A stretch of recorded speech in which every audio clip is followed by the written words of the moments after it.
This video contains news and analysis related to a recent terror attack in Kashmir. The content may include sensitive visuals and discussions that could be distressing to some viewers. Viewer discretion is advised. We strongly condemn all forms of violence and terrorism.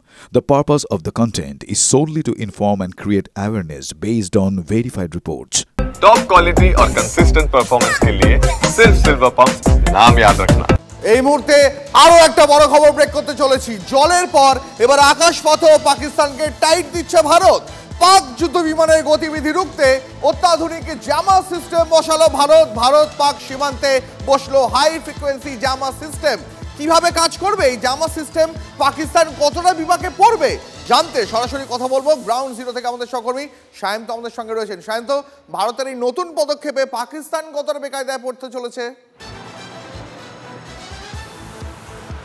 দেখো, পাকিস্তান তার নিজের আকাশসীমা শুধু নয়, সেই আকাশসীমা পেরে যদি ভারতীয় ভূখণ্ডে বা ভারতীয় আকাশসীমায় ঢোকার চেষ্টা করে, এই জ্যামারের মাধ্যমে তাদের যাবতীয় কথোপকথন রুখে দেওয়া যাবে। অর্থাৎ একটি যুদ্ধবিমানের সঙ্গে অপর যুদ্ধবিমান পাইলট যদি কথা বলতে চায়, অথবা সেই যুদ্ধবিমান থেকে যদি পাকিস্তানে থাকা যে এটিসি তার সঙ্গে কথা বলতে চায়, সেক্ষেত্রে তারা কোনো মতেই কথা বলতে পারবে না।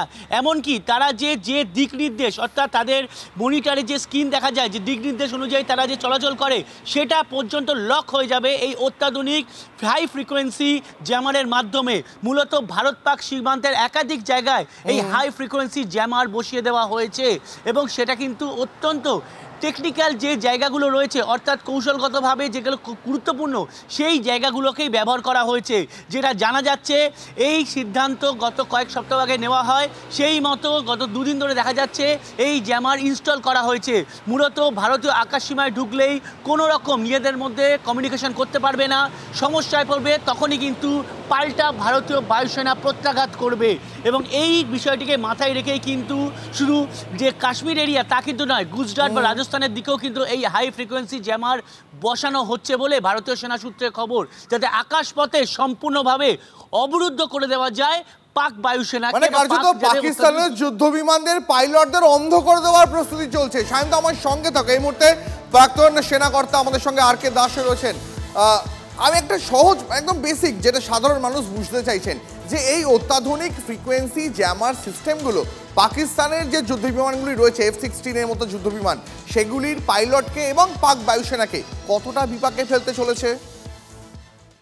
এই যে জ্যামারগুলো বসানো হচ্ছে সারা বর্ডারে, মানে ভারতের যে আর পাকিস্তানের বর্ডারে, তাতে হবেটা কি পাকিস্তান থেকে যে কটা ফাইটার প্লেন ভারতের দিকে আসবে, ওদের যে রেডার ফ্রিকোয়েন্সি গুলো সব জ্যাম হয়ে যাবে। তার মানে ওরা যে নেভিগেশন করে যে আমাদের টার্গেটের দিকে লক্ষ্য করে এগোবে, সেগুলো সব জ্যাম হয়ে যাবে।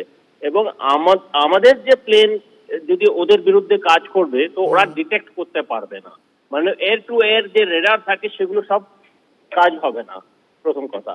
দ্বিতীয় হচ্ছে কি, আমাদের যে অ্যাটাক যখন আমরা করব, আমরা সব সুবিধা ওগুলো পাবো, কিন্তু ওদের যে সব প্লেনগুলো, ওরা আর সেই ধরনের কোন রকমের রেডারের মাধ্যমে যেগুলো সুবিধাগুলো পাওয়া যায় পাইলটের কাছে, সেগুলো সব একদম কাজ হবে না।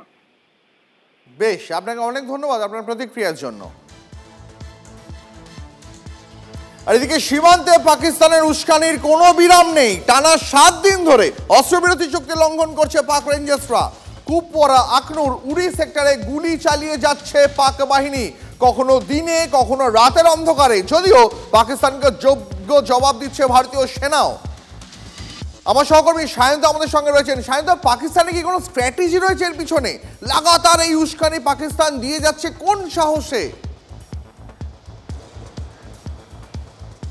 একদমই, এর পেছনে কিন্তু কোনো না কোনো স্ট্র্যাটেজি রয়েছে, এটাই মনে করছে মিলিটারি ইন্টেলিজেন্সের যারা গোয়েন্দা রয়েছে তারা। একটা বিষয় তোমাকে মাথায় রাখতে হবে, যে পেহেলগাঁওর ঘটনার পর থেকে পরপর 7-8 দিন ধরে কিন্তু টানা সন্ধে নামলেই সংঘর্ষ বিরতি লঙ্ঘন করে একের পর এক গোলাগুলি উড়ে আসছে পাক বাহিনীর দিক থেকে। অর্থাৎ তারা যে রাতের বেলায় জঙ্গি অনুপ্রবেশ করানোর চেষ্টা করছে ভারতীয় সেনাদের চোখ ঘুরিয়ে দিয়ে, সেটাই কিন্তু মূলত এই গোলাগুলি ছোড়ার অন্যতম কারণ বলেই মনে করছেন ভারতীয় সেনার গোয়েন্দারা।